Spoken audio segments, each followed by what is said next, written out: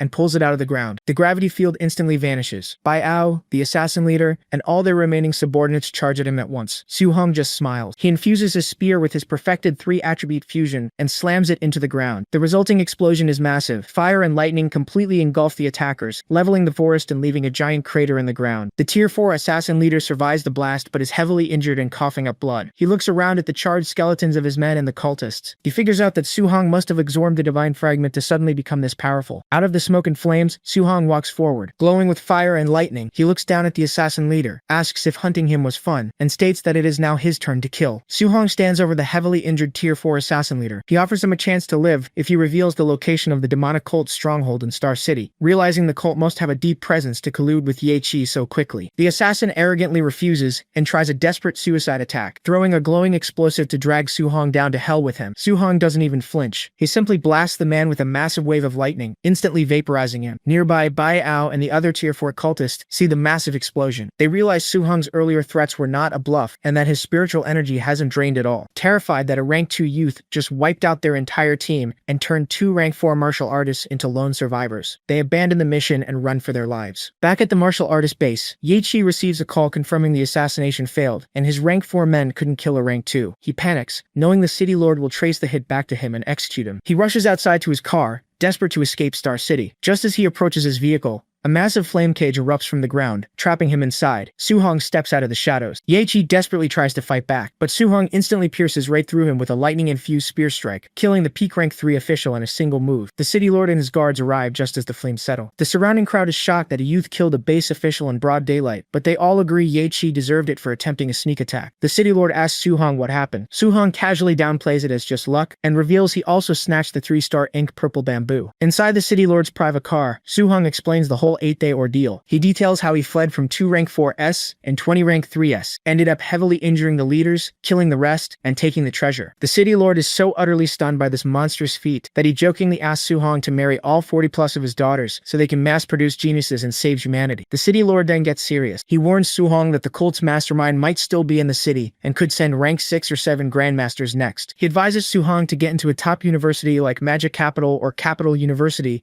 in the upcoming college entrance exams, as the cult wouldn't dare attack him there. Soo-hong arrives at his new villa. His aunt panics when she sees him covered in blood, but he quickly reassures her that it's just from hunting beasts. In his room, he opens his system panel and sees he has accumulated 3,105 martial values. He realizes if he puts it all into blood chi, he could break through to rank 3, but his mental strength would fall behind. He decides to balance his stats instead. He upgrades his mental strength to 501, officially making him a rank 2 spirit reader, and leaves his blood chi at 7075. The moment his mental strength upgrades, his improved telekinesis passively causes a glass of water on his desk to float into the air. The next day, Soo-hong returns to Star City No. 1 High School. Inside the classrooms, students are wildly sharing stories about how Soo-hong wiped out over 100 people at the training camp with a single spear swing, completely in awe of his genius. Suddenly, someone shouts that Soo-hong actually came to school today. Soo-hong is casually walking through the corridor when he hears a loud rumbling behind him. He turns around to see a massive mob of students sprinting toward him with glowing red eyes, aggressively screaming his name and telling him not to run. Sweating and completely terrified, Soo-hong braces himself, wondering what on earth he did to offend the entire school. Soo-hong runs down the school hallway, desperately trying to escape a massive crowd of students chasing him. They heard the rumors about his exploits at the training camp and are aggressively demanding to hear the details. Suddenly, Teacher Lee grabs him by the head, stopping him in his track. They tell Soo-hong to stop running because the principal is waiting for him in his office. Inside the office, the principal sits Soo-hong down and tries to secretly offer him some early and mid-stage tier 2 pills. Soo-hong politely declines, explaining that the pills wouldn't do him any good because he is already at the late stage of tier 2. The principal is completely shocked, knowing Soo-hong only just broke through recently. Soo-hong casually explains that he ran into some people trying to kill him, and the intense fights helped him earn a lot of martial values to improve faster. Curious to see this rapid progress, the principal takes Soo-hong to the school gymnasium for a sparring session. A huge crowd of students surrounds the basketball court to watch. The principal, a tier 3 martial artist, flares his aura and tells Soo-hong to make the first move. Soo-hong doesn't hold back. He charges forward and unleashes his cloud-hidden gale punch. The principal meets the attack head-on with his giant rock fist. The two fists collide, creating a massive shockwave that cracks the floor. The intense pressure completely shatters the principal's rock armor and forces him to slide backward. The principal realizes that Soo-hong's power is already at the tier 3 level, even though the kid isn't even using his full strength. Realizing he might actually lose and embarrass himself in front of the entire student body, the principal quickly stops the fight and admits defeat. He praises Soo-hong, declaring that his combat power is comparable to a late-stage tier 3 martial artist. The surrounding students go wild, cheering that their school finally has a genius who can get into the elite demon martial university. Knowing there is only 1 month left until the college entrance exam, the principal promises to help Soo-hong find sparring partners to push him into tier 3. For the next few weeks, Soo-hong's routine consists of sparring with the principal during the day and cultivating his guidance techniques at home during the night. Eventually, the principal brings in his old comrade, Croce Chen, to take over the sparring. When even that isn't enough, they call in President Wu of the Martial Arts Association. President Wu is a fierce tier 5 martial artist who holds absolutely nothing back. She ruthlessly beats Soo-hong into the ground day after day. A month passes just like this. With only 5 days left until the college entrance exams, a heavily bruised Soo-hong lies on the floor and tells President Wu he needs to stop because he's about to break through. She grabs him by the hair, thinking he's just making up excuses to avoid training. However, Soo-hong's body suddenly erupts in a massive wave of red energy. President Wu senses the power and realizes his blood chi has actually reached 1,000. She immediately orders her staff to rush over 2 bottles of tier 3 breakthrough pills. She tells Soo-hong to break through right there in the training room. Soo-hong thanks her, sits cross-legged on the floor, and focuses his energy as his wounds begin to heal, finally ready to become a tier 3 martial artist. Down on the first floor of the Martial Arts Association, people stare in complete shock. President Wu, who is usually a serious tomboy, walks through the lobby humming a tune with a cute smile on her face. The staff whispers that she must be in love. The school principal and old Shin arrive, laughing at the idea of her being in love, and head to the backyard to find her. In the backyard, Soo-hong is sitting cross-legged on the ground, glowing with intense red energy. He struggles to contain the power, and his first breakthrough attempt fails with a small shockwave. He decides to try one more time. Half an hour later, he successfully compresses all the violent blood chi into his body. He opens his eyes, yells out, and releases a massive burst of energy. Standing up, he marvels at the feeling of finally being a tier 3 martial artist. He casually punches the air, and a massive flaming fist made of pure blood chi shoots out and smashes into the wall. He checks his system and sees his blood chi has reached exactly 1,000. He realizes that at tier 3, he doesn't even need to rely on martial techniques to launch long-range attacks. Excited to share the good news, Soo-hong runs straight inside. However, his clothes were destroyed during the breakthrough. He bursts through the doors half naked, completely surprising President Wu, the principal, and old Ken. President Wu blushes and yells at him for having the guts to flash her. Meanwhile, at the city lord's mansion, Lin Xinghe runs to his father,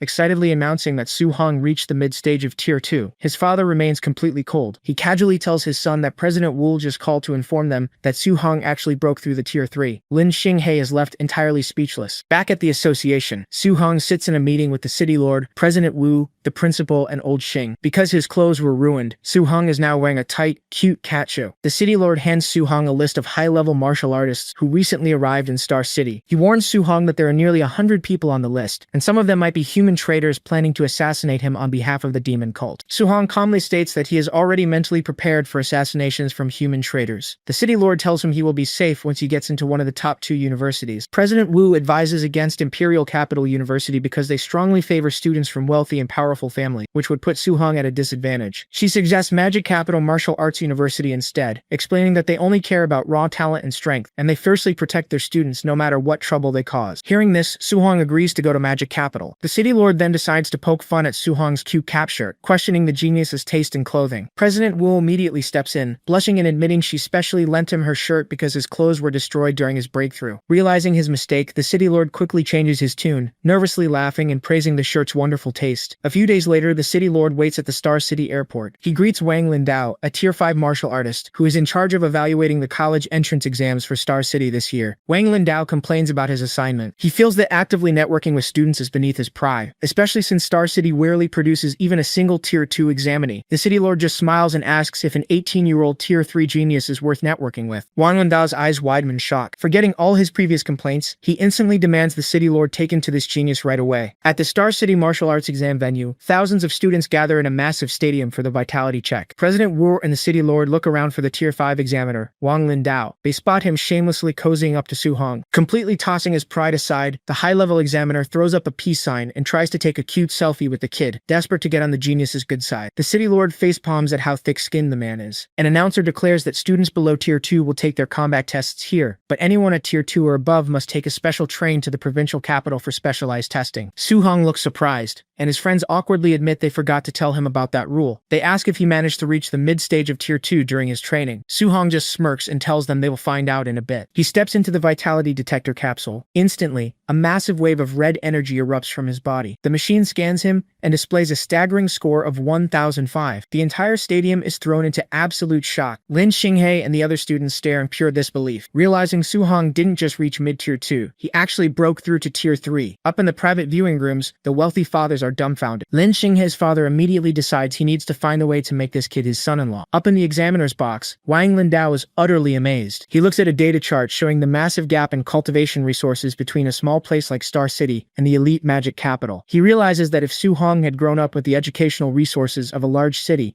his terrifying talent might have already pushed him to Tier 4. Down below, the crowd swarms Su-hong. Students scream that they love him and want to have his babies. Feeling completely uncomfortable with the intense attention, Su-hong hurries away. In the end, only 4 students from Star City qualify for the specialized testing: Su-hong, Wan Qiantou, Lin Xinghe, and the spirit reader Xiao Yan. They board the special exam train, heading to the provincial capital. As they walk down the aisle, students from other cities try to intimidate the Star City group by aggressively releasing their fiery Tier 2 auras. Su-hong's friends flare their own auras to push back, but Su-hong decides to shut it down immediately. His eyes glow bright blue as he unleashes his full spiritual pressure. The energy explodes outward, forming into a massive, roaring blue dragon that sweeps through the entire train car. The overwhelming Tier 3 pressure instantly shatters the other students' auras, slamming them back into their seats in pure terror. Sweating and trembling, the rival students realize a backwater city actually produced a Tier 3 monster. They silently agree that if they run into him during the exam, they will flee without hesitation. With the train car completely silent, Su-hong casually walks down the aisle and takes his seat. His friends ask which university he is aiming for, revealing that all 3 of them plan to apply to Magic Capital Martial Arts University. Su-hong smiles and says he is also planning to go there, meaning it will be comrades in arms. His friends are thrilled, knowing they can set their minds at ease with him on their side. Su-hong remembers President Wu telling him that Magic Capital accepts everyone based purely on talent and strength, regardless of their background. He smiles, ready to make his mark at the university. On the train, students from other cities approach Su-hong. They brag about their strength and boldly declare they will defeat him in the exam. Su-hong just stares at them and casually replies with a simple okay. His deadpan reaction completely deflates their excitement and leaves them confused. They arrive at Tianxing Square in Hangzhou, where a massive crowd is gathered around a giant mechanical sphere. This is the entrance to the secret realm. While they wait, the #1 prodigy from Wen City city, Chen Tianyan, arrives. He immediately flares his fiery red aura, revealing he is a Tier 3 martial artist. He arrogantly mocks Su Hong's group, calling them Tier 2 trash because he heard Star City's top student was only at the 2nd tier. Su Hong steps off the bus holding his spear. Chen Tianyan looks right at him but doesn't recognize him, dismissing him as looking entirely ordinary. Nearby, Old Qin is standing with the chief examiner, a Tier 7 grandmaster named Lin Beixing. Lin also thinks Su Hong looks unimpressive and questions if the kid really has a perfect affinity for 7 attributes. Old Qin just smirks and tells him that seeing is believing. The students start complaining about the delay. Suddenly, Grandmaster Lin unleashes a massive wave of red spiritual pressure that forces the entire crowd into silence. He announces the exam rules. The test takes place in the Tianxing secret realm and lasts 7 days. Students earn points by killing beasts. Map fragments to locate special beasts are hidden inside regular ones. The main target is a Tier 4 early-stage savage dragon in the center, worth 10,000 points. Finally, students can defeat each other to steal half of their opponent's points. Hearing this, Su Hong realizes the exam is designed to make the candidates fight each other. Grandmaster Lin opens the glowing green portal. Chen Tianyan and the rest of the massive crowd charge forward to get a head start. Su Hong tells his friends to go in first. He then uses his telekinesis to wrap them in yellow energy and tosses them straight into the portal. Instead of following them, Su Hong waves goodbye and walks over to the Grandmasters. He figures that earning points by hunting beasts is way too slow compared to just letting everyone else gather points so he can steal them later. He casually sits down to have a cup of tea with Old Qin and Grandmaster Lin. Lin realizes Su Hong's ruthless plan and notes that the kid and his teacher are exactly alike. Lin asks Su Hong if he is really that confident, since there are other Tier 3 candidates participating. Su Hong humbly replies that he only has a little bit of confidence. Old Qin immediately ruins the humble act by loudly bragging that Su Hong recently survived an 8-day assassination attempt, killing 20 Tier 3 demon cultists and heavily injuring 2 Tier 4s. Grandmaster Lin is completely shocked by this claim. Su Hong awkwardly scratches his cheek and admits he had to risk his life for 8 days, leaving Lin to realize just how ridiculous this kid really is. A few hours later, Su Hong is inside the Tianxing secret realm. He immediately runs into a low-stage Tier 3 bear and a Tier 3 white tiger. The bear charges at him, but Su Hong effortlessly pierces it with a fiery lightning strike from his spear. With the bear dead, the tiger tries to run away. Su Hong unleashes the third style of his spear technique, blasting a massive trench into the ground right in front of the beast. Terrified,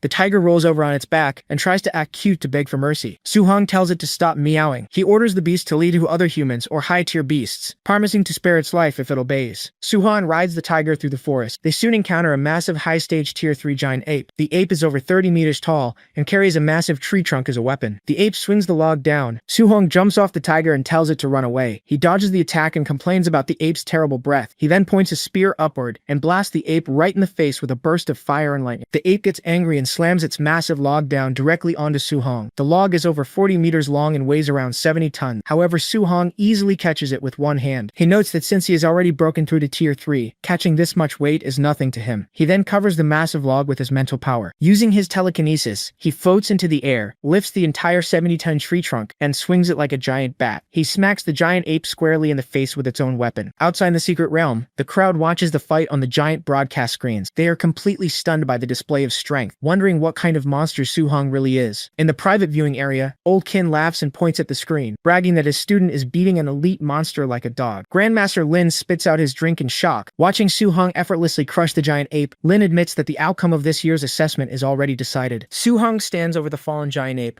He checks his points bracelet, completely shocked to see he already has 2,100 points, putting him in first place by a massive margin. He realizes that since the ape gave him so many points, hunting elite beasts is a much faster way to win than his original plan of beating up other students. He jumps down and commands the white tiger to find him more high-tier monsters. Meanwhile, in another part of the secret realm, Chen Tianyan checks the leaderboard and is furious to see Su Hong so far ahead. Determined not to lose, Tianyan uses a map fragment to locate a special beast and heads toward it. He arrives at a rocky clearing and finds a giant glowing purple serpent. He realizes it is a Tier 3 high-stage beast, a dark poison snake. Believing he can beat anything Su Hong can, Tianyan activates his fire attribute and charges at the snake. However, just a few minutes later, Tianyan is sent flying backward, heavily injured and coughing up blood. He realizes the snake is almost as strong as a Tier 4 beast, and decides he has to run away or he will die. As he tries to escape, a sudden blast of fiery energy sweeps past him and slams into a tree. Su Hong steps out of the forest, carrying his spear and giving a sinister smile. He demands the points, but Tianyan refuses. In response, Su Hong instantly dashes forward and smashes the butt of his spear into Tianyan's face, knocking him out cold in a single strike. A group of 5 other candidates who are watching nearby are terrified by Su Hong's power. Seeing how easily he took down the number 2 prodigy, they immediately beg for mercy. Su Hong tells them he will spare them if they all hit the unconscious Tianyan to share the blame. They agree and take turns beating him up. Su-hong rides away on his white tiger, leaving the beaten candidates behind. He soon finds the giant purple serpent. He leaps off his tiger, charging his spear with a massive aura of golden lightning and fire. Using his 9 sky-breaking spears technique, he thrusts forward and obliterates the giant snake in one hit. An hour later, Tianyan finally wakes up.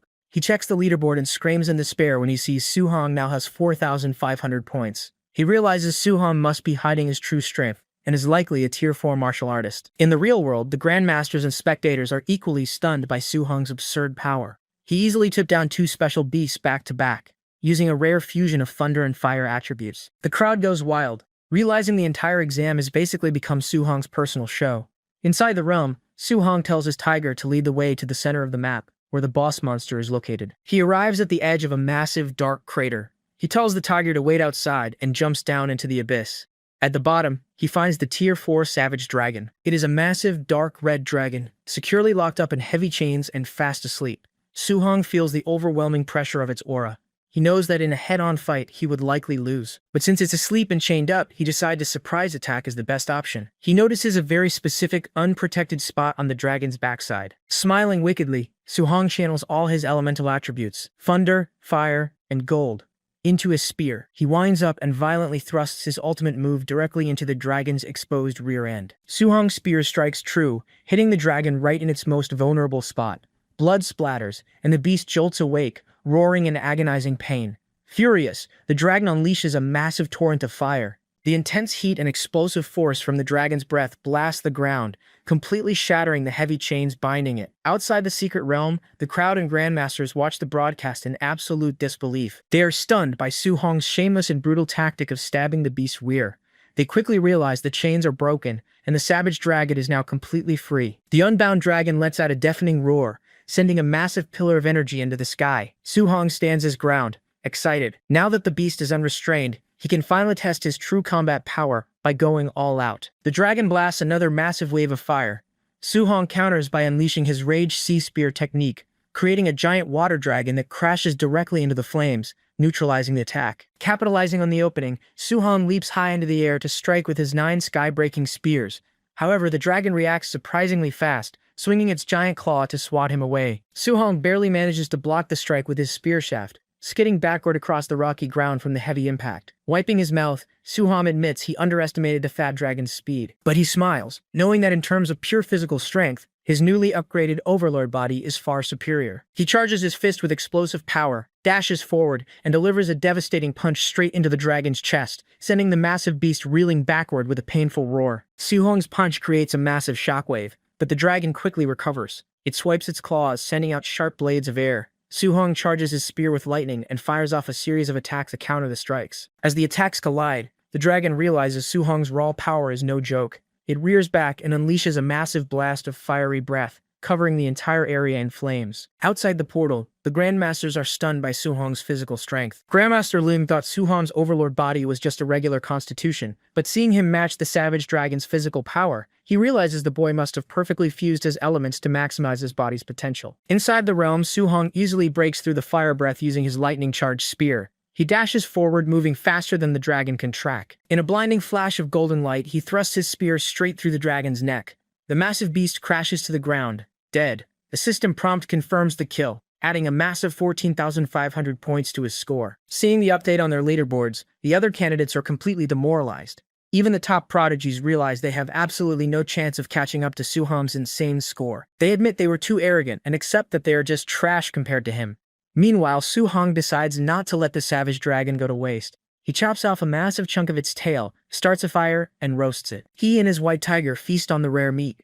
As he eats, his blood chi rapidly increases, and his Overlord body's mastery percentage jumps from 6.5% to 9%. Realizing the meat is essentially free stat points, Su-hong spends the rest of the day eating as much as he can. Over the next few days, Su-hong uses his white tiger mount to hunt down every single special elite beast in the realm. He kills a giant white ape, a massive deathworm, and a heavenly wind-mad bull. On the 7th and final day of the exam, he randomly runs into a candidate walking through the forest. Without hesitation, Su-hong hits him in the head with his log weapon, knocking him out cold. When Su-hong checks his bracelet, he is confused to see he didn't get any points. Looking closer at the unconscious student, he recognizes Chen Tianyan, and realizes he already robbed him of all his points earlier in the week. A loud voice echoes through the secret realm, announcing that the exam is officially over and all candidates must leave immediately. Su-hong pets his tiger goodbye, telling it to train hard so it doesn't get beat to death next year. He looks down at the fainted Tianyan. Not wanting to leave him stranded in the dangerous forest, Su-hong throws the unconscious prodigy over his shoulder and walks toward the exit portal. He steps out of the portal and back into Qian Square. The massive crowd of spectators and all the grandmasters immediately erupt into cheers, chanting his name and hailing him as the new Jiangnan Province martial arts champion. Su-hong's exam results instantly make national news. Reporters broadcast that he shattered the historical points record by a massive margin. People from his high school celebrate in the streets, and reporters even try to interview his aunt and uncle at their home. Videos of him carrying Tianyan out of the portal go viral, and his face is plastered all over the news. Sitting in the president's office at the Martial Arts Association, Su-hong complains to Grandmaster Qin and Lin that the media is getting annoying. Lin agrees to have them tone it down so they don't bother his family. He then asks Su-hong for advice on attribute fusion, hoping for some pointers. Su-hong thinks it's a bit backward for two grandmasters to ask him for advice, but since they've been so helpful, he agrees. He spends the next half hour explaining every detail of his cultivation and fusion techniques. Lin and Qin are deeply grateful, realizing his explanation is a major discovery for human martial arts. President Xia Yan walks in and asks Su-hong if he can explain the wind attribute to her as well. Later that night, Grandmaster Lin successfully masters the basic thunder and fire fusion. Qin asks him how he has dual attributes since he isn't a natural genius. Lin explains that he found a special fragment of the seven-god cauldron.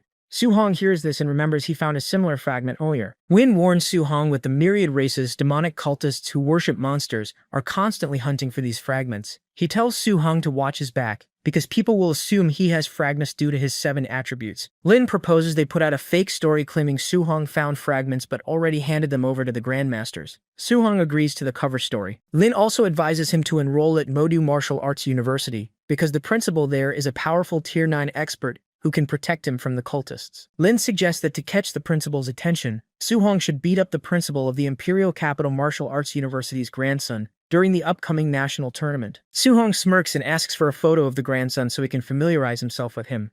Meanwhile, at the Modu Martial Arts University admissions office, a recruiter is reviewing the exam scores from Jiangnan Province. He drops his pen in shock when he sees Su-hong's score of 35,500 points. He frantically pulls up the combat footage and watches Su-hong fight the savage dragon alone using a 3-attribute fusion. His assistant reads Su-hong's file, confirming he has 7 attributes with 100% compatibility. Realizing they found an absolute monster, the recruiter sprints to the principal's office to ask for his private jet. The principal, Li Chenggao, stands up, radiating a terrifying aura. He tells the recruiter not to rush because he is going to Jiangnan Province to recruit Su-hong in person. A few days later, a terrified scout runs into Principal Li's office at Modu University. He begs the principal to stop stirring up trouble, because over a dozen grandmasters are already trying to recruit Su-hong. Li stands up and tells the scout not to worry. He isn't going to fight the grandmasters. He's going to wipe out a demon cult base near the city. Intel confirmed the cultists are targeting Su-hong because he awakened 7 attributes. Li declares he's going to personally kill them before they can even try to attack his new student. He grabs the screaming scout, leaps out the window, and flies toward the forest. 50 kilometers away, inside a dark cave, the demon cultists are holding a meeting. Their leader, a man from the celestial god race, announces their plan to intercept and kill Su-hong before he reaches the university. He promises that once Su-hong is dead, the cultists will be rewarded with divine blood. The cultists cheer, eager to assassinate the human genius. Suddenly, Principal Li lands outside the cave, completely shattering the ground. He brought the scout with him to record a promotional video for the university. Li tells the scout to start filming, then raises his glowing hand and brings down a massive strike that completely obliterates the mountain peak, crushing the cult base and everyone inside in a single hit. Meanwhile, back in Star City, Su-hong's house is overflowing with gifts. His aunt tries to set him up on blind dates with daughters from wealthy families, but Su-hong politely declines, saying he needs to focus on his cultivation. He escapes to his room and opens his system interface. He uses his accumulated points to upgrade his spirit stat to Tier 3. He then tests a new technique called the weapon condensation art, creating a solid shield of energy. He punches the shield to test its durability, breaking it, but realizes it's strong enough to block attacks from mid-stage Tier 3 beasts. Satisfied, he dumps the rest of his points into his overload body. He screams in pain as his body undergoes another massive physical upgrade, reaching the 36% mastery level. He realizes his pure physical strength is now high enough to easily kill a Tier 4 martial artist. He goes downstairs to eat dinner with his family, finally feeling secure in his power. The next morning, Su-hong is woken up by his phone ringing. He answers it sleepily, only to hear Grandmaster Qin screaming for help. Qin begs Su-hong to hurry to the school and save him, sounding completely terrified. Su-hong rushes out of his house and sees Grandmaster Qin hiding behind a pile of rubble. Standing near him are the admissions directors from both Modu and Imperial Capital Universities. The two directors are literally fighting each other to recruit Su-hong, and their battle is destroying the neighborhood. Su-hong stops them and asks what is going on. The Imperial Director immediately offers him an unlimited supply of high-grade resources, free martial arts manuals, 30 million in cash, and a personal Grandmaster tutor if he joins their school. Su-hong realizes the perks are worth over 1 billion coins a year. He asks the Modu Director what his school can offer. The Modu Director bluntly states that they treat everyone equally, so Su-hong will only get the standard 10 million a year in resources. He explains that at Modu, students have to earn everything else through their own abilities. The Imperial Director mocks Modu for being stingy, assuming Su-hong will obviously choose Imperial. However, Su-hong surprises everyone by choosing Modu. He explains that while Imperial offers great perks, Modu's competitive environment offers more freedom and the opportunity to truly push his limits. The Modu Director laughs, praising his ambition. He tells Su-hong to report to the school the very next day. Su-hong is confused since it is still summer vacation, but the director explains that Modu students don't rest. They spend their summers fighting in freshman tournaments, virtual ladder matches, and experiential missions. Su-hong realizes Modu is a pure battleground and accepts the challenge. Later that day, the Imperial Director tries to recruit other top students from Jiangnan Province as a backup plan. She visits the homes of the 2nd, 3rd, and 4th place prodigies, including Chen Tianyan, but is shocked to learn that every single one of them also chose Modu. They all want to follow Su-hong just to get a chance to beat him and prove they are the true #1 genius. The next day, Su-hong arrives at the Modu railway station. The student, Bai Kang Sheng, introduces himself as the senior in charge of welcoming the new class. He recognizes Su-hong from the news and happily offers to show him around campus. They arrive at Modu Martial Arts University. Senior Bai gives Su-hong his freshman handbook and points bracelet. He explains that points are the only currency used on campus to buy food, housing, and martial arts resources. Freshmen start with 100 points and have to earn more by fighting in virtual ladder matches or taking on missions. Su-hong puts on the bracelet, wondering if he can earn martial Dao points for his system by fighting in the virtual world. Senior Bai leads Su-hong to the dormitories and shows him his assigned housing. Surprisingly, Su-hong was given the best attached luxury villa on campus. However, Bai smiles and warns him that dorm assignments can be challenged at any time, meaning other students can fight him to steal his room. Su-hong complains that the school intentionally rigged the system to force him into fights. Nearby, a group of jealous freshmen glare at him. Seeing that he got the best villa just from dumb luck, they immediately start plotting to team up and take him down. Su-hong enters his villa. It is massive, with a lavish living room and a fully equipped training center. He lays down in the virtual pod to connect to the ranked ladder matches, wanting to test out the system. The pod scans his consciousness and drops him into a glowing blue virtual lobby. A notification pops up explaining the rules. In ranked matches, all participants have their physical strength and spiritual energy levels standardized to match their opponent's tier. Additionally, special physiques and spiritual powers cannot be used. Su-hong feels his body become sluggish, as his overpowered stats are reduced to average levels. He realizes the ladder matches purely test raw martial arts skills and combat techniques, without relying on broken stats. The system prompts him to select a weapon, and he chooses a spear. He is impressed to feel the weight and texture perfectly match his real-life weapon. Next, he is prompted to enter a username to protect his privacy. He tries a few normal names, but they are all taken. Frustrated, he mashes the keyboard. The system accepts the random input, registering his username as I love long legs and black tights. Su-hong cringes, embarrassed by the weird name, but the system says it cannot be changed. He quickly adjusts his avatar's face to hide his identity, accidentally making himself look like a middle-aged uncle. He clicks matchmake and is paired against an opponent named Likes Busty Girls.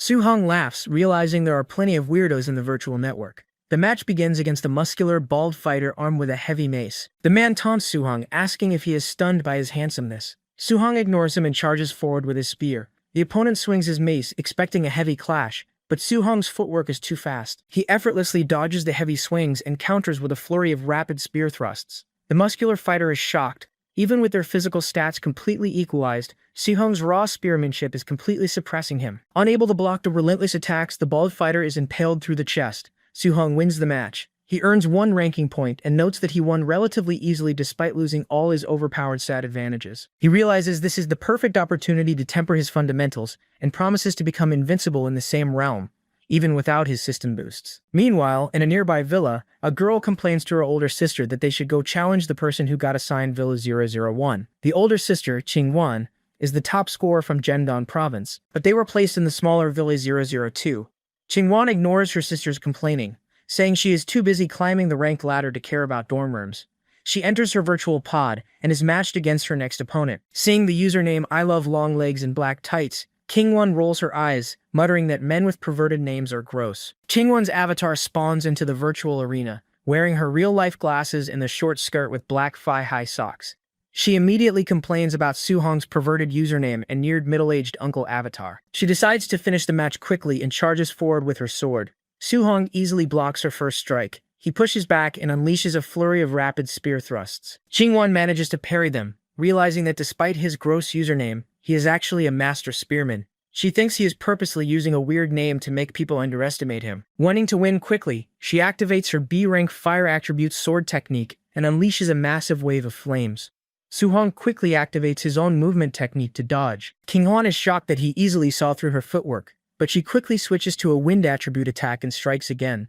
Suhong narrowly dodges the wind blade. He realizes that since his opponent is a top-tier genius with dual attributes, he needs to take the fight seriously. He activates his 9 heaven-shattering spears technique, charging his spear with golden lightning, and strikes back with full force. Kingwon creates a massive tornado of fire to block his attack, refusing to lose to someone with such a garbage name.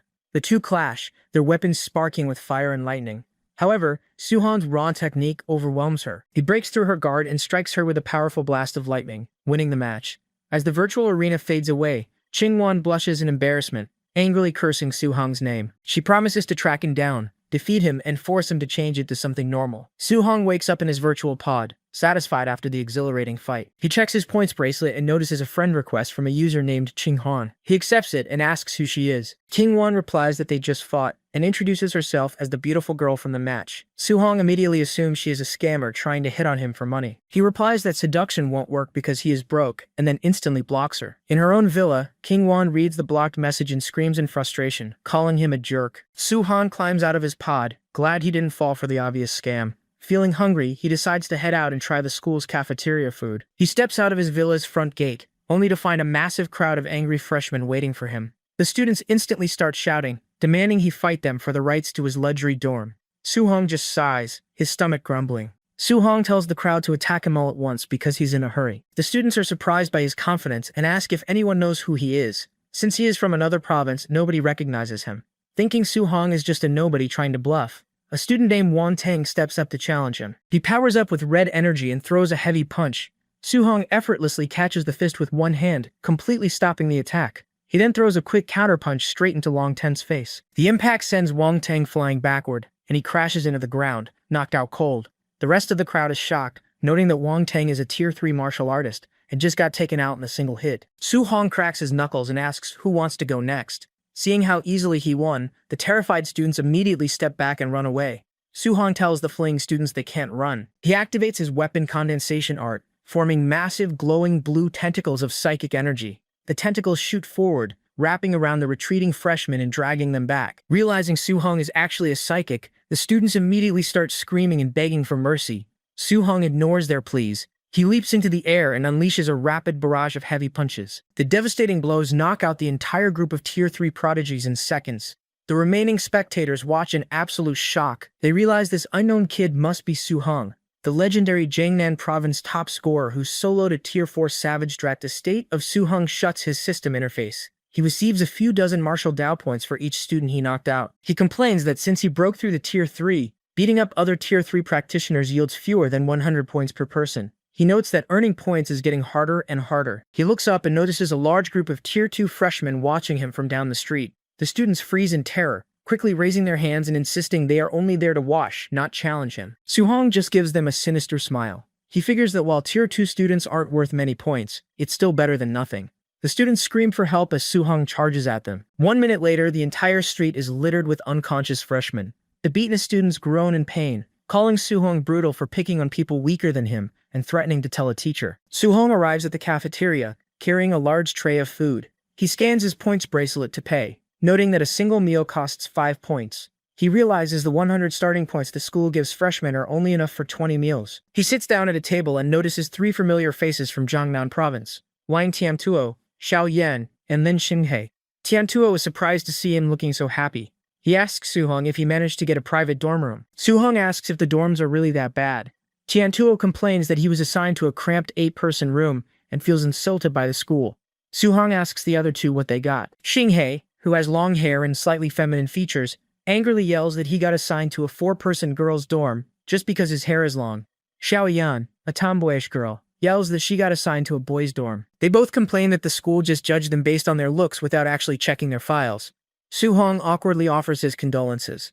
They ask him again what dorm he got. Suhong tries to avoid the question, saying they should just eat, but they press him for an answer, assuming he probably just got a studio apartment. Suhong finally admits he got his own private luxury villa. The three of them instantly freeze, staring at him in complete silence. Knowing they are definitely jealous, Suhong quickly excuses himself and hurries out of the cafeteria. Back at his villa, Suhong climbs into his virtual pod and logs back into the ranked matches. He fights match after match, using the equalized stats to temper his spearmanship and movement techniques. He only stops when his mental power is completely drained. He checks his profile and sees he reached Bronze 4-star. Lying in bed, Suhong realizes that even with his overpowered Tier 3 psychic mental strength, he could only handle 8 matches in a row before exhausting himself. He figures normal students probably have to rest for a long time after just 1 or 2 simulated battles. He falls asleep, preparing for whatever challenges Modu University will throw at him next. Suhong sleeps soundly, knowing his high mental power will let him progress faster than everyone else. Suddenly, a loud announcement blares across the campus, waking him up. All freshmen are ordered to assemble at Field 13 within 10 minutes. Anyone late will lose 10 points for every minute they delay. Suhong grabs his spear and rushes out of his villa.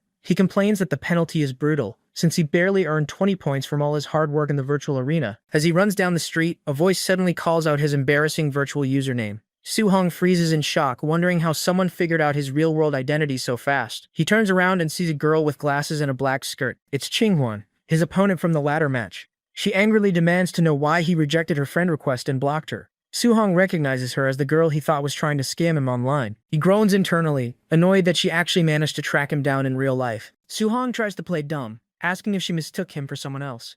Hanwon easily calls his bluff. She points out that he uses a spear, fought 8 virtual battles in a row, and clearly has at least rank 3 mental power. Since most psychics use flying daggers or small hidden weapons, a psychic wielding a heavy spear makes his identity incredibly obvious. She introduces her real name as Gu Wanhuan, and politely asks to be friends. Suddenly, Wanhuan's younger sister pops up from behind her. She is completely shocked that her sister is taking the initiative to add a guy when she previously rejected over 100 friend requests. Wanting to see what is so special about him, the younger sister leaps forward and attacks. She unleashes a flurry of fast kicks, but Suhong effortlessly blocks every single strike with his freed hand. She teases him mid-fight, asking if he wants to compete to be her sister's boyfriend. Huan sighs and tells Suhong he has permission to fight back, warning him that her sister won't listen to reason unless she gets beaten up first. Taking her at her word, Suhong agrees. He immediately counters with a fast, heavy thrust of his spear shaft, striking the younger sister directly in the stomach and sending her sliding far across the pavement. She regains her balance next to Huan, sweating, and admits that his strength is actually terrifying. Huan calmly agrees, having already experienced it firsthand. The younger sister asks Suhong how much force he used in his attack. When he tells her it was only 30%, she shows him her bruised arm and asks if he is even human.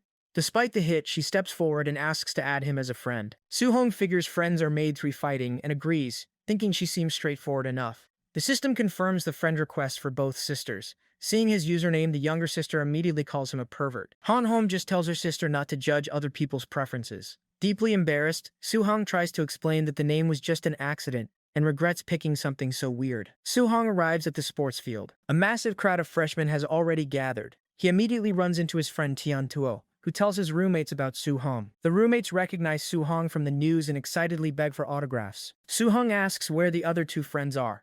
Tian Tuo points out that the tomboyish Asho Yan is running away from a mob of thirsty guys in her boys' dorm. Meanwhile, the long-haired Xing He is getting violently beaten up by the girls in his dorm, who think he's a pervert trying to sneak in. Suhong awkwardly ignores the chaos, calling it brutal. Suddenly, a massive wave of oppressive aura sweeps over the field, silencing the entire crowd. Principal Li Chenggao steps out onto a raised platform. He announces that he gathered everyone here so they could get to know each other through their strength. He orders everyone to release their blood auras, declaring that the last person standing will win a reward of 50 points. The students immediately power up. Tang Gaiyun, a high-stage Tier 3 martial artist, flares his aura, proudly declaring that the points are his. Right beside him, another high-stage Tier 3 prodigy named Fan Hai powers up and challenges him. Across the field, Hanwaran and her sister unleash their own massive red auras, revealing that they are also high-stage Tier 3. Suhong looks around and notices dozens of other high-stage Tier 3 martial artists powering up. He is surprised, noting that in his province, he was the only one at that level. Yet here, geniuses from other provinces are everywhere. Tiantuo is struggling to stand under the pressure. He looks at Su Hong, completely baffled that he is withstanding the combined auras of so many prodigies without even releasing his own. Su Hong realizes he forgot and decides he might as well join in. A nearby prodigy sneers at Su Hong, telling him to back off because he is about to get serious. The prodigy unleashes his own aura, trying to crush Su Hong. However, Su Hong just smirks and finally releases his blood aura. A massive wave of dark red energy erupts from his body, violently pushing outward. The force is so strong it instantly knocks the cocky prodigy to his knees, making him cough up blood. The surrounding students panic and run away, unable to breathe under the overwhelming pressure. They realize Su Hong's aura feels significantly stronger than all the other high-stage Tier 3 prodigies. The other top students recognize him as the guy who killed the savage dragon, and decide they want to test if the rumors are true. Jealous that a low-stage Tier 3 student got assigned to Villa 001, the prodigies decide to team up against him.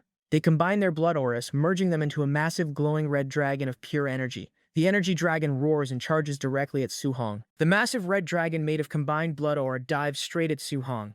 Despite the overwhelming pressure, Su Hong stands his ground. He scoffs, telling the dozen high-stage Tier 3 prodigies that their combined signatures are nothing special. He stomps his foot, bracing himself, and reaches his hand out. Channeling his own dark red aura, he commands the energy dragon to shatter. A brilliant flash of golden light erupts from his hand, tearing through the red dragon and completely dispersing the combined attack. The shockwave sweeps across the field, leaving the other prodigies stunned. Su Hong lowers his hand and casually asks if it is over already.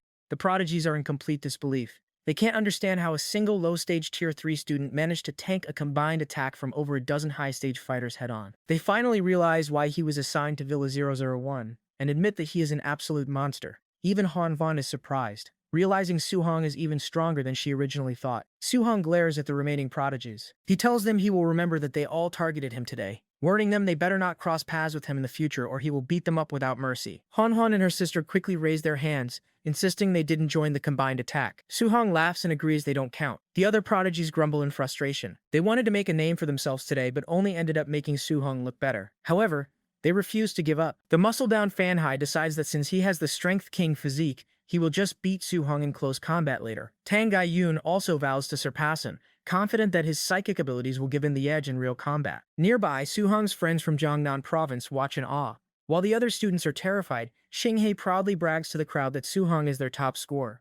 Up on the platform, Principal Wei smiles. He notes that Su Hong definitely knows how to make a scene, but admits he likes young people who are arrogant enough to back it up. Li announces that the orientation is over. Instead of rewarding just one person, he decides to give 50 points to every student who managed to stay standing through the pressure. He encourages the students who didn't get the reward to train hard, reminding them they can earn part and virtual ladder matches. Principal Li continues his speech announcing the rules for the dorms. He reveals that the school only has 10 luxury villas, 100 townhouses, and 1,000 single dorms available. Tiantuo and Xiaoyan are excited to hear that these specific rooms come equipped with free virtual pods, saving the occupants hundreds of points every month. Li smiles wickedly and tells the crowd that anyone dissatisfied with their current living conditions can challenge the current occupants for their dorm. Furthermore, he adds a special rule. If any group of students manages to team up and defeat one of the dozen top prodigies standing in the center of the field, every member of that group will instantly earn a single dorm room. The promise of free virtual pods and private rooms completely energizes the crowd of thousands of freshmen. Knowing they have the numbers advantage, the students scream and charge directly at the top prodigies. Seeing the massive horde rushing toward them, the prodigies panic. Fan Hai suggests they team up to fight off the crowd. Huan Wan and her sister agree, stepping back into a defensive formation. They ask Su Hong if he wants to join their team. Su Hong smirks and cracks his knuckles.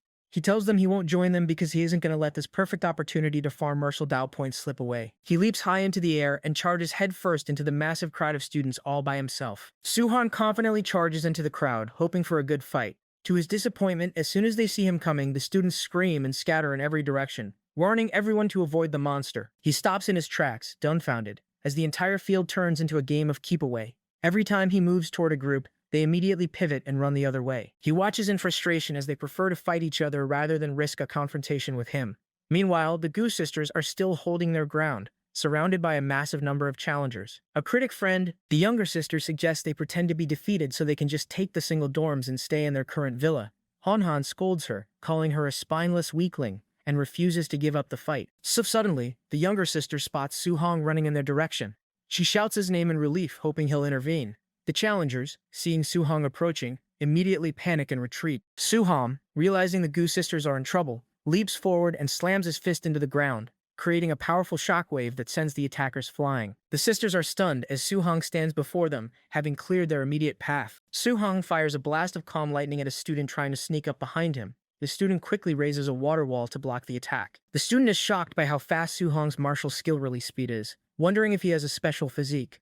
The lightning shatters the water wall, forcing the student to jump back to avoid the blast. He assumes that since Su-hong is only at the initial stage of rank 3, he can't be that strong. Suddenly, green vines erupt from the ground, wrapping around the student's legs and trapping him. The student realizes Su-hong used a wood attribute control skill, meaning he actually possesses dual attributes. The student powers up and breaks the vines, but before he can react, Su-hong appears right behind him, moving with incredible speed. The student desperately fires a water cannon to protect himself. Su-hong charges his fist with golden lightning and punches straight through the massive blast of water, shattering it effortlessly. The student is completely stunned. He possesses a water spirit body with 100% water attribute affinity, yet his strongest attack was just shattered by a single punch from a lower stage opponent.